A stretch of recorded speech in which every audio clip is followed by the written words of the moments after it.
اللہ نے فرمایا کہ دنیا میں 3 قسم کے لوگ ہیں. دنیا میں جو مذہب ہیں وہ کتنی قسم کے ہیں؟ 3. یعنی اسلام کے اگینسٹ جو ہیں. ایک تو ہیں یہودی، اور ایک ہیں عیسائی، اور ایک ہیں اہل کتاب کے علاوہ جتنے بھی مذاہب ہیں ان کو اسلام ایک ہی کیٹیگری میں رکھتا ہے. یہود و نصارہ الگ ٹائپ کے ہیں، اور یہود اور نصارہ کے علاوہ جو ہیں وہ الگ ٹائپ کے ہیں. قرآن کہتا ہے کہ ان میں اسلام دشمنی میں سب سے زیادہ یہودی اور باقی مشرکین ہیں، اور اسلام دشمنی میں سب سے کم جو ہیں وہ عیسائی ہیں، نصارہ ہیں. باقی مشرکین جو یہود و نصارہ میں سے نہیں ہیں وہ اسلام دشمنی میں آگے اس لیے ہیں کہ ان کے مذہب میں اور اسلام میں ڈسٹینس بہت زیادہ ہے. ہزاروں خداؤں کو مانتے ہیں، ہزاروں بتوں کو مانتے ہیں. اسلام دعوت دیتا ہے ایک خدا کی. پیغمبروں کو مانتے ہی نہیں ہے، کسی بھی پیغمبر کو نہیں مانتے. یہود و نصارہ جو ہیں یہ اسلام کے قریب ہیں، اس لیے کہ یہ پیغمبروں کے سلسلوں کو، آسمانی کتابوں کو، حلال و حرام کے کانسیپٹ کو بھی مانتے ہیں. یہ جنت جہنم کا بالکل وہی کانسیپٹ ہے جو ہمارا ہے. ان کی کتابوں میں بھی جہنم کے بارے میں وہی کچھ لکھا ہے جو ہماری آسمانی کتابوں میں لکھا ہے. جنت کے بارے میں وہی کچھ ہے جو قرآن میں لکھا ہوا ہے. جتنے تاریخی واقعات قرآن بیان کرتا ہے، قوم عاد کے، قوم سمود کے، قوم نوح کے، اور فرعون کے، یوسف علیہ السلام کے، یہ سارے واقعات ان کی کتابوں میں بھی ہیں. اور وہ نام بھی آپ کو ملیں گے. آپ نے انگریزوں میں دیکھا ہوگا ڈیوڈ، جوزف اور جیکب. یعقوب علیہ السلام کو کیا کہتے ہیں یہ لوگ؟ جیکب. اور سولمن اور اس طرح کے نام جو ہے نا، کنگ سولمن. لیکن ہندوؤں میں آپ کو، سکھوں میں آپ کو ایسے نام نہیں ملیں گے. تو ہونا یہ چاہیے تھا کہ یہود اور عیسائی اسلام کے سب سے قریب ہوتے ہیں، لیکن قرآن نے کہا ان میں یہودی سب سے بڑے دشمن ہیں مشرکین کے ساتھ. وجہ کیا ہے؟ وجہ ہے یہودیوں کی جیلسی، کیونکہ اللہ تعالیٰ نے اہل یہود کو نوازا بہت تھا. کل جو ہم نے سورت پڑھی تھی اس میں موسیٰ علیہ السلام نے ذکر کیا، اذ جعل فیکم انبیاء وجعلکم ملوکا. اے میری قوم، اللہ کی اس نعمت کو یاد کرو، اس نے تمہارے اندر پیغمبر پیدا کیے اور تمہیں زمین میں بادشاہ بنایا. ملوک، بادشاہ بھی تمہیں میں ہوا کرتے تھے. وآتاکم ما لم یؤتی احدا من العالمین. تمہیں وہ کچھ دیا جو جہان میں کسی اور کو نہیں دیا. علم بھی ان کے پاس، دین کا علم بھی، دنیا کا علم بھی. لیکن انہوں نے، ان کے اندر ایک تکبر پیدا ہو گیا. یہ کہنے لگے کہ قوم پرستی پیدا ہو گئی. یہ سمجھنے لگے کہ ہمیں جو اللہ نے اتنا نوازا ہے ہماری قومیت کی بیس پہ، حالانکہ اللہ نے نوازا تھا عمل کی بیس پہ. عمل چھوٹ گیا. اب یہ دعوے کہ ہم چونکہ یہود ہیں ہم جنت میں جائیں گے، ہم تو اللہ کے معاذ اللہ بیٹوں کی طرح ہیں. قرآن نے کہا کہ یہ تمہارے دعوے تمہارے خود ساختہ ہیں. تم نے پیغمبروں کا انکار کیا، پیغمبروں کو قتل کیا، خاص طور پر عیسیٰ ابن مریم کے ساتھ جو کچھ تم نے کیا. پھر تم نے محمد صلی اللہ علیہ وسلم کا انکار کیا. تو یہ اس خوش فہمی میں مت رہو کہ اللہ تمہارے ساتھ اب وہی معاملہ کرے گا جو پہلے کیا کرتا تھا. تو ان کو جیلسی ہوئی کہ ایک امی پیغمبر جو نہ لکھنا جانتے ہیں نہ پڑھنا جانتے ہیں، وہ قوم جو جاہل قوم تھی، عرب تو جاہل لوگ تھے، ان کو ہم اپنا باپ کیسے بنا لیں؟ سمجھ رہے ہیں؟ ان کو ہم اپنا امام کیسے بنا لیں؟ کل تک تو وہ ہم سے پوچھا کرتے تھے. اس حسد کی آگ میں بھڑکنے کی وجہ سے انہوں نے اسلام دشمنی میں سب سے زیادہ پہل کی ہے. تبھی آج دیکھیں نا کہ فلسطین پر قبضے کا دعویٰ اور حقدار عیسائی اپنے آپ کو نہیں کہتے، حالانکہ عیسائیوں کی بھی حکومتیں رہی ہیں. حضرت عیسیٰ علیہ السلام، حضرت مریم، یہ پوری تاریخ بیت المقدس کی وابستہ ہے عیسائیوں کے ساتھ. لیکن کوشش میں کون لگا ہوا ہے؟ یہودی. وجہ کیا ہے؟ وہ کہتے ہیں ہماری وہی خلافت جو پہلے تھی دنیا میں، اور بیت المقدس کے ذریعے ہم یہ مرکز تھا پوری دنیا کا، تو یہ بیت اللہ کیوں مرکز بن گیا، مکہ مکرمہ کیوں مرکز بن گیا، ساری دنیا وہاں کیوں جاتی ہے، یہاں کیوں نہیں آتی؟ سمجھ رہے ہیں کہ نہیں سمجھ رہے ہیں؟ تو یہ جیلسی، حسد حسد حسد، جس کا نتیجہ یہ نکلا کہ وہ اسلام دشمنی میں سب سے آگے بڑھ گئے۔ اور قرآن کہتا ہے وَلَا تَجِدَنَّ أَقْرَبَهُمْ مَوَدَّةً لِّلَّذِينَ آمَنُوا الَّذِينَ قَالُوا إِنَّا نَصَارَىٰ۔ اس کے برعکس جو عیسائی ہیں وہ دوسرے مذاہب کی نسبت اسلام سے سب سے زیادہ قریب ہیں۔ وجہ کیا ہے؟ وجہ ان کے مذہب کی کچھ ایسی تعلیمات ہیں، ان تعلیمات نے ان کو ان برائیوں سے روکا ہے جو برائیاں یہود میں تھیں۔ بعض دفعہ مذہب میں کچھ ایسی چیزیں ہوتی ہیں کہ مذہب ان چیزوں کو بہت ہائی لائٹ کرتا ہے، تو اس سے کچھ خیر کی چیزیں آپ کے اندر رہ جاتی ہیں، غلط ہو کے بھی رہ جاتی ہیں۔ وہ چیزیں کیا ہیں؟ بِأَنَّ مِنْهُمْ قِسِّيسِينَ وَرُهْبَانًا۔ عیسائیوں نے نا ایک چیز خود سے ایجاد کی تھی اپنے مذہب میں، رہبانیت، دنیا سے بے رغبتی۔ جو جتنا زیادہ دنیا سے دور بھاگے گا اتنا ہی نیک ہوگا۔ اب یہ ابتدعوہا، قرآن کہتا ہے خود گڑھا انہوں نے یہ فلسفہ، غلط تھا، لیکن بہرحال اس کا ایک فائدہ یہ ہوا کہ جب انسان کے دل میں دنیا کی لالچ ختم ہو جاتی ہے تو اس کے لیے حق کو قبول کرنا آسان ہو جاتا ہے، کیونکہ وہ ذہنی طور پر اس کے لیے تیار ہے پہلے سے۔ ہمارے والد صاحب ایک واقعہ بیان کرتے تھے کہ ہندوستان میں ایک پنڈت تھا، یا کوئی ہندوؤں کا کوئی بڑا تھا، وہ عجیب عجیب کمالات دکھاتا تھا نا، شعبدے، یہ کر دیا، یوں کر دیا، ایسے میز کو اوپر اٹھا لیا، ہوتے نا شعبدے۔ مسمرزم کا بڑا وہ ہیپناٹائز ہوتا ہے، ایک مسمرزم ہوتا ہے، دماغ پہ قبضہ کر لیتے ہیں۔ تو ایک بزرگ گئے اس کے پاس اور ان سے بولا کہ یار یہ تیرے اندر یہ کمال کیسے پیدا ہوا ہے؟ تو چیزوں پہ توجہ مرکوز کرتا ہے، وہ چیز اٹھا لیتا ہے، ٹھیک ہے نا۔ تو اس نے کہا کہ میں نے نا زندگی بھر اس کی کوشش کی ہے کہ اپنی خواہشات کے میں اگینسٹ چلاؤں، ہمیشہ میرا جو دل چاہتا ہے میں اس کے خلاف کرتا ہوں، کہ قوت ارادی مضبوط ہو جاتی ہے نا اس سے، جو میرا دل چاہے گا میں اس کے خلاف کروں، اس سے انسان کی قوت ارادی مضبوط ہوتی ہے۔ تو اس کا مجھے یہ فائدہ ہوا ہے کہ اس طرح جب میں کسی چیز پہ توجہ ڈالتا ہوں تو میرے ارادے کے ذریعے نا اس پہ کوئی ریز نکلتی ہوں گی، اب سائنٹیفک اس کی کیا حقیقت ہے تو اللہ ہی جانے۔ تو یہ میرے اندر ایک کمال پیدا ہو گیا، میں اپنی توجہ کے ذریعے ایسے چیزوں کو ہلا دیتا ہوں۔ ان بزرگ نے کہا اچھا تو یہ بات بتا، تو نے ہمیشہ اپنی خواہشات کی مخالفت کی؟ اس نے کہا ہاں۔ اس نے کہا تیرا دل چاہتا ہے اسلام قبول کرنے کا؟ اس نے کہا نہیں۔ انہوں نے کہا مخالفت کر رہا اپنی خواہش کی، ٹھیک ہے، اب کیا کر؟ اور وہ مسلمان ہو گیا، اس نے کلمہ پڑھ لیا۔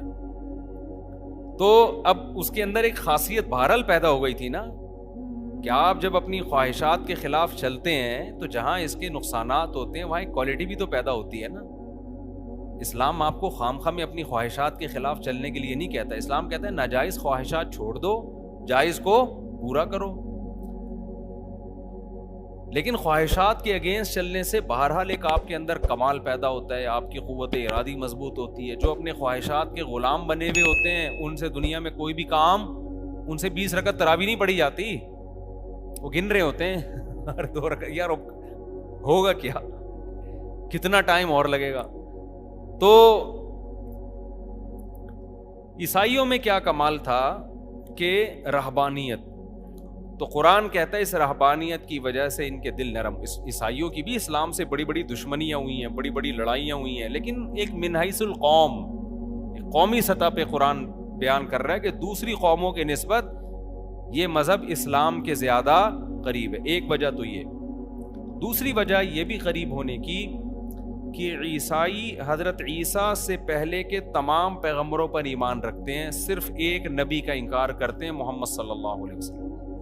اور یہودی حضرت عیسیٰ کے بھی منکر اور نبی کے بھی منکر، تو ان کا جرم عیسائیوں سے زیادہ ہے، تو اس لیے بھی وہ حق کے زیادہ قریب ہیں عیسائی جو۔ اور آج پوری اچھا جو مکاریاں چالاکیاں یہودیوں نے کی ہیں وہ عیسائیوں میں نہیں ہیں، وہ عیسائیوں میں نہیں ہیں۔ ہٹلر نے عیسائیوں کو نہیں زیادہ چھیڑا تھا، وہ تو خود بھی عیسائی تھا، اس نے دشمنی کس سے کی تھی؟ یہودیوں سے۔ اس کا یہ نظریہ تھا کہ یہ فساد کی جڑ ہے۔ پھر کہتے ہیں اس نے کچھ یہودی چھوڑ دیے، اس لیے چھوڑ دیے کہ دوبارہ یہ فساد کریں گے تو لوگ پھر مجھے کہیں گے اس نے صحیح کیا تھا۔ یہ اس کی رائے تھی، میں نہیں کہہ رہا یہ، ٹھیک ہے نا، میں نہیں کہہ رہا یہ، وہ جانے، آپ جانے، ہٹلر جانے۔ تو عیسائی، اچھا سارے یہودی بھی ایک جیسے نہیں ہوتے، یہ خوب سمجھ لیں۔ ہم نے بعض یہودی دیکھے ہیں، سنے بھی ہیں ان کے بارے میں، وہ بھی اسلام کو بہت سے مقام پہ سپورٹ کرتے ہیں۔ سب کو ایک ہی لاٹھی سے کبھی بھی نہیں ہانکنا چاہیے۔ ہانگ کانگ میں وہاں کے مفتی اعظم سے میری ملاقات ہوئی، انہوں نے کہا کہ یہاں ہمیں یہودی سپورٹ کرتے ہیں، ہم یہودیوں کو سپورٹ کرتے ہیں، کیونکہ آسمانی مذاہب ہے نا، تو یہاں پر یہودی مسلمانوں کا ساتھ دیتے ہیں، واللہ عالم۔ تو ہر جگہ سب ایک جیسے نہیں ہوتے۔ تو آپ کو کوئی یہودی نظر آیا تو آپ نے فوراً قرآن کی آیت پڑھ کے اس کا سر ڈنڈے سے کوٹ دیا کہ اسلام، ضروری نہیں ہے کہ وہ بھی اسلام دشمن ہو، بلکہ آپ کو میں کمال کی بات بتاؤں کہ جب لندن کی یہ جو یو کے ہے، یونائٹڈ کنگڈم، اس کی اسمبلی میں یہودیوں نے یہ آواز اٹھائی تھی کہ ہمیں ایک الگ ریاست چاہیے اسرائیل کے نام پہ، تو اس کی سب سے پہلے مخالفت جس نے کی تھی وہ یہودی تھا، اور اس نے اس بیس پر مخالفت کی تھی کہ ہماری 1300 سال ہو گئے مسلمانوں سے اب تک کوئی جنگ نہیں ہوئی ہے، وہ جو نبی کے دور میں ہوئی تھی اس کے بعد سے جنگیں ہماری نہیں ہوئی ہیں، تو ہم خامخواہ میں مسلمان جیسی اتنی بڑی قوم سے کیوں پنگا لے بھائی، ہم بلا وجہ ایک نیا شوشہ چھوڑ دیں، ہم اب تک ہماری مسلمانوں سے کوئی جنگ نہیں ہوئی ہے۔ اور حقیقت ہے خلافت عثمانیہ نے یہودیوں کو سپورٹ کیا تھا، بچایا تھا بہت سے۔ ترکی آپ جائیں نا، ہسٹری پڑھیں تو آپ کو پتا چلے گا بہت سے یہودیوں کی پناہ گاہ تھی یہ ترکی، مسلمان ان کو پناہ دیتے تھے، ان کی جانوں کی حفاظت کی، کیونکہ یہ ان سے کوئی پنگا پھڈا چل نہیں رہا تھا مسلمانوں کا۔ لیکن بہرحال احادیث میں ہے کہ آخری جو مسلمانوں کی سب سے بڑی جنگ ہوگی وہ کس سے ہوگی؟ یہودیوں سے ہوگی۔ تو وہ پیشگوئی نبی کی پوری ہونی تھی، تو وہ اسرائیل کے نام پہ ایک شوشہ چھوڑ دیا، پھر جو فلسطینیوں پہ ظلم ہوا وغیرہ وغیرہ جو کچھ ہو رہا ہے۔ تو میں یہ عرض کر رہا تھا کہ عیسائیوں میں دوسری کوالٹی کیا ہے کہ یہ تمام پیغمبروں پر ایمان رکھتے ہیں، ان میں وہ چالاکیاں نہیں تھیں جو کس میں تھی؟ یہود میں۔ یہی وجہ ہے کہ دنیا میں جو سب سے زیادہ مذہب قبول کرنے والی قوم ہے نا اسلام، وہ عیسائی ہیں۔ میں نے بھی اس کا مشاہدہ کیا، سب سے زیادہ عیسائی لوگ ہیں جو اسلام کو قبول کرتے ہیں، ان میں یہ ریشو دوسرے مذاہب کی نسبت سب سے زیادہ ہے۔ امریکہ میں تو آئے دن لوگ مسلمان ہو رہے ہیں، لندن میں بھی، ہمارے اتنی بڑی بڑی داڑیاں رکھتے ہیں وہ انگریز، بہت بہت زیادہ ہے اس میں۔ آگے اللہ نے فرمایا وَإِذَا سَمِعُوا مَا أُنزِلَ إِلَى الرَّسُولِ تَرَىٰ أَعْيُنَهُمْ تَفِيضُ مِنَ الدَّمْعِ، یہ اہل کتاب جو عیسائی ہیں، جب ان پر اللہ کی آیات تلاوت کی جاتی ہیں تو اے مخاطب تو ان کو دیکھے گا ان کی آنکھیں بہنا شروع کر دیتی ہیں۔ وجہ کیا ہے کہ یہ تورات پڑھ پڑھ کے نا یہ اللہ کے کلام سے مانوس ہو چکے ہوتے ہیں۔ جنہوں نے آسمانی کتابیں پڑھی ہیں نا، تورات اور انجیل، انہیں اللہ کے کلام سے کچھ نہ کچھ مناسبت پیدا ہوتی ہے۔ تو عیسائیوں میں جو پادری ہیں، جو حق پرست ہیں، جب وہ کلام اللہ سنتے ہیں تو قرآن کہہ رہا ہے کہ ان کی آنکھیں بہنا شروع کر دیتی ہیں، اور ان کو یقین ہو جاتا ہے کہ یہ وہی کلام ہے، بالکل اسی طرز کا کلام ہے جو اللہ نے موسیٰ کلیم اللہ اور عیسیٰ روح اللہ پہ نازل کیا۔ ڈاکٹر حمید اللہ صدیقی کے نام سے ایک بہت بڑے اسکالر گزرے ہیں، خطبات بہاولپور جن کی مشہور کتاب ہے۔ صدیقی ہیں یا نہیں؟ ڈاکٹر حمید اللہ صدیقی، شاید میں نے خود لگا دیا، ڈاکٹر حمید اللہ بہت بڑے اسکالر، حیدرآباد دکن کے تھے وہ۔ ان کی بڑی ریسرچ تھی کتابوں پہ، نایاب نسخوں پہ، تو ان کی تورات انجیل پر بھی بڑی ریسرچ، قرآن پر تو تھی۔ وہ یہ کہا کرتے تھے کہ آپ تورات کا، یعنی جو موجودہ عہد قدیم اور عہد جدید ہے، اس کا اور قرآن کا مطالبہ کریں نا تو آپ کو ان کا انداز بیان سیم ملے گا۔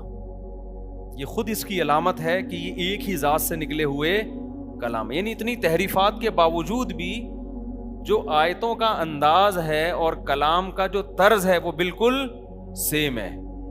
وہ بالکل سیم ہے. یہی وجہ ہے کہ نجاشی کے سامنے، نجاشی عیسائی بادشاہ تھا، جب حضرت جعفر طیار رضی اللہ تعالی عنہ نے نجاشی بادشاہ کے سامنے سورہ مریم کی تلاوت کی ہے. سورہ مریم سے یاد آیا، لوگ اکثر مجھ سے پوچھتے ہیں آپ تلاوت اپلوڈ کریں. ہماری تلاوت یوٹیوب پہ تراویح کی اپلوڈ ہوئی بھی ہے، آپ لکھیں گے نا مفتی طارق مسعود ریسائٹنگ آ جائے گی، وہ بار بار نہ کریں، کہیں ایک ہی بات اپلوڈ ہوئی بھی ہے، سن لیں. سورہ قصص بھی ہے، سورہ مریم بھی ہے. تو جس نے سننی ہے، نہیں سننی تو وہ بڑے بڑے قاری ایک سے ایک پڑے ہوئے ہیں یوٹیوب پہ. تو بھائی، تو حضرت جعفر طیار رضی اللہ تعالی عنہ نے جب سورہ مریم کی تلاوت شروع کی ہے تو نجاشی اور اس کے گرد جتنے پادری بیٹھے ہوئے تھے سب کی داڑیاں رو رو کے تر ہو گئی تھی. تو نجاشی نے اس موقع پہ کیا کہا تھا کہ اللہ کی قسم یہ وہی اسی جیسا کلام ہے جو اللہ نے عیسیٰ ابن مریم پہ نازل کیا. اسی کا قرآن تذکرہ کر رہا ہے، وَإِذَا سَمِعُوا مَا أُنزِلَ إِلَى الرَّسُولِ تَرَىٰ أَعْيُنَهُمْ تَفِيضُ مِنَ الدَّمْعِ. جب یہ رسول پہ جو کلام نازل ہوا یہ سنتے ہیں، اے مخاطب تو دیکھے گا ان کی آنکھیں آنسوؤں سے بہنا شروع کرتی. یہ بھی بلاغت ہے قرآن کی. یہ نہیں کہا کہ آنکھوں سے آنسو بہیں گے، آنسوؤں میں آنکھیں بہنا شروع کر دیں گی. یہ بلاغت ہے. اتنا روتے ہیں جیسے آنکھیں بہتی چلی جا رہی ہیں. تو بہت ایسے واقعات ہیں قرآن پڑھ کے رونے کے. غیر مسلموں نے سنا، حضرت عمر نے سنا، کیسا دل پگھل گیا ان کا. نجاشی نے سنا، اس کے پادریوں نے سنا. آپ کہہ سکتے ہیں مدینہ کے جو لوگ تھے وہ کیوں نہیں روتے تھے، جو دشمن تھے. یاد رکھیں جب آپ کے دل میں کسی کا بغض پیدا ہو جائے نا، ایک دفعہ کینہ پیدا ہو جائے، پھر آپ دلائل کو سائڈ پہ رکھ دیتے ہیں، پھر آپ ہمیشہ اس کے خلاف کوشش میں لگے رہتے ہیں. آج جو مسلکی اختلافات ہیں نا، 8 رکعت تراویح، 20 رکعت تراویح، رفع الیدین، ٹانگیں چوڑی ٹانگیں پتلی، ان کا بھی مسئلہ سارا یہی ہے. نام ہم سب قرآن و حدیث کا لگاتے ہیں، لیکن سب کا مطلب اپنی ٹھڑک پوری کرنا ہوتا ہے کہ اپنے مسلک کی ٹانگ کو اونچا رکھو، دوسرے مسلک کو، ورنہ پتا ہوتا ہے کہ یار دلیل ادھر بھی ہے اور ادھر بھی ہے، لیکن اپنی والی دلیل کو دلیل کہنا ہے، دوسرے والی کو کہنا ہے 100% غلط. یہ ٹھڑک چل رہی ہے آج کل مارکیٹ میں. لیبل کیا لگایا جا رہا ہے؟ قرآن و حدیث کا. سمجھ رہے ہو نا، لیبل قرآن و حدیث کا. کیونکہ ہمیں تو صبح و شام تجربہ ہوتا ہے. جب آپ دلائل دینا شروع کرتے ہو تو نہیں یہ ضعیف ہے، یہ یوں ہے تو یہ یوں ہے، خام خواہ کے فتوے ٹھوکنا شروع. اور کمال کی بات یہ کام وہ لوگ زیادہ کر رہے ہوتے ہیں جو خود کو مسلک پرست نہیں کہتے. وہ لوگ یہ زیادہ کر رہے ہوتے ہیں جو کہتے ہیں ہمارا کوئی مسلک نہیں ہے. اس سے پتہ چلتا ہے آپ کا تو ایسا مسلک ہے کہ آپ اس کے علاوہ سب کو جہنمی سمجھتے ہو. ایک چھوٹی سی بات کر کے آگے چلتا ہوں. آپ نے بہت سے لوگ دیکھے ہوں گے جو کہتے ہیں ہم شخصیت پرست نہیں ہیں، ہم کسی شخصیت کو نہیں مانتے. 99.9% میں نے ایسے لوگوں کو ایسا شخصیت پرست دیکھا ہے کہ آپ کسی صحابی کو برا بلا کہہ دو ان کو غصہ نہیں آئے گا، ان کے باپ کو آپ ذرا سا برا بلا کہہ کے دیکھو ان کے منہ سے جھاگ نکلنا شروع ہو جاتا ہے غصے میں. ٹھیک ہے نا. یہ کہتے ہیں کہ حضرت معاویہ پہ بھی اعتراض ہو سکتا ہے، حضرت ابو سفیان پہ بھی ہو سکتا ہے، بڑے بڑے صحابہ حضرت عثمان پہ بھی ہو سکتا ہے، لیکن ہمارے باپ پہ اعتراض نہیں ہو سکتا. سمجھ رہے ہیں؟ ہمارے باپ کے بارے میں اگر کسی نے بتا دیا نا، روحانی باپ بتا دیا نا کسی نے کہ یہ محترم نے غلطی کی ہے اور یہ 100% غلطی ہے، تو یہ ایسا جھاگ ان کے منہ سے نکلتا ہے نا غصے میں.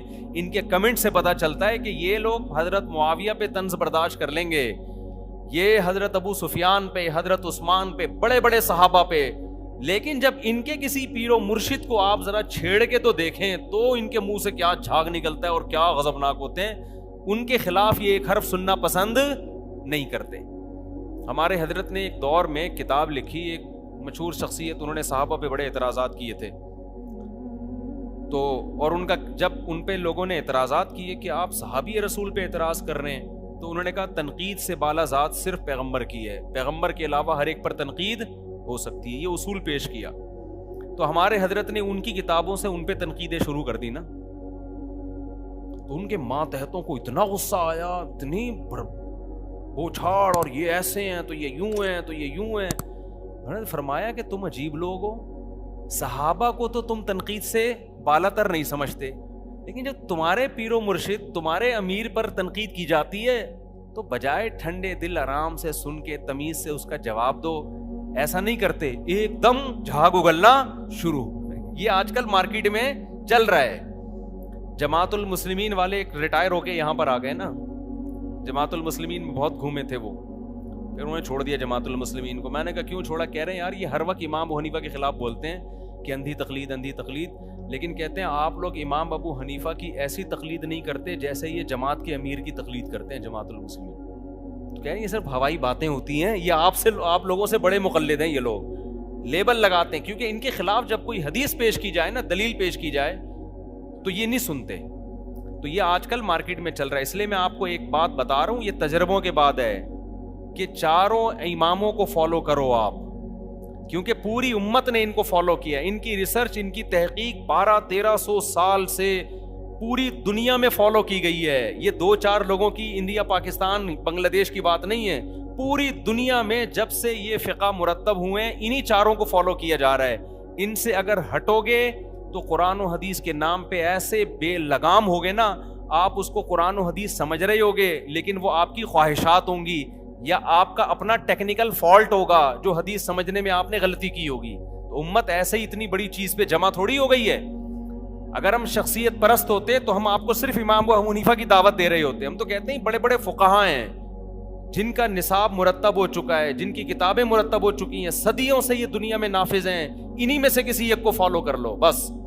اگر ہٹو گے نا, آج کے اسکالرز کے پیچھے جاؤ گے تو تمہیں اللہ کے راستے سے ہٹا دیں گے. لیبل بہت اچھے اچھے لگے ہوئے ہوں گے اور تم ان کو قرآن و حدیث اس لیے سمجھو گے کہ تمہارے پاس خود قرآن و حدیث کا علم نہیں ہے, اس لیے کم علمی کی وجہ سے آپ سمجھ رہے ہوگے یہ دلیل سے بات کر رہا ہے. سمجھتے ہوگے نہیں سمجھتے؟ خیر, تو اللہ نے کیا فرمایا, اذا سمعوا ما انزل الی الرسول. قرآن سن کے رونا جو ہے نا, یہ ہمیشہ سے اہل اسلام کی بھی عادت رہی ہے, جو غیر مسلم سنا کرتے تھے ان کی بھی. میں جب ملیشیا میں تھا تو ہم کہیں گھومنے پھرنے کے لیے نکلے تو ساحل سمندر پہ میں نے 2 عیسائی دیکھے, کوئی بیٹھا ہوا دم کر رہا ہے ان کے اوپر نا. میں گیا انٹرویو لینے کے لیے ان سے, میں نے پوچھا کیا ہے, کیا کر رہے ہیں؟ انہوں نے کہا یہ سورہ رحمان پڑھ کے ہم پہ دم کر رہے ہیں. کوئی مولوی صاحب تھے. میں نے کہا آپ کا مذہب کیا ہے؟ انہوں نے کہا ہم عیسائی ہیں.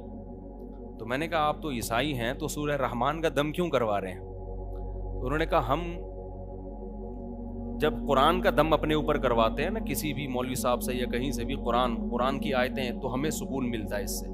تو یہ قرآن کے مزاج میں یہ چیز داخل ہے, قرآن کی روح میں یہ چیز داخل ہے کہ اس کی تلاوت انسان کے دلوں کو سکون دیتی ہے.